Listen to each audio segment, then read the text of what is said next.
savais que le premier bourreau d'un enfant, c'était pas à l'école. C'est souvent un parent blessé qui s'est jamais guéri, qui s'est jamais remis en question. Ton enfant, il n'est pas façonné par tes mots, il est façonné par ton système nerveux. Et ça veut dire que s'il te sent tendu, en colère ou éteinte, eh ben, il va le ressentir. Avant même de comprendre le langage, il comprend ton énergie. Et c'est pas de la parentalité, c'est de la programmation inconsciente. Un enfant, il se dit pas mon père est émotionnellement fermé.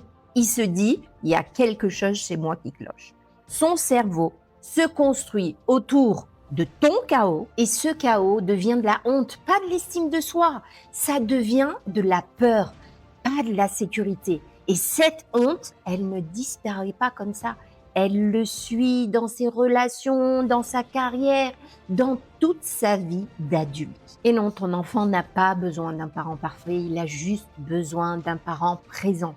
Et si tu ne fais pas face à ta douleur, eh ben, il va devoir le faire à ta place. Si tu ne ressens pas ta propre honte, il va la porter à ta place. Et si tu ne brises pas ce cycle, eh bien, il va le répéter. La guérison, c'est pas juste pour toi, elle est aussi pour eux. Alors commence à affronter ton histoire pour que la leur soit complètement différente. C'est aussi ce qu'on apprend à l'école de la parentalité consciente. Alors si tu veux arrêter de te répéter « je veux arrêter de crier » ou « je me sens perdu mais j'y arrive pas », écris-moi parent.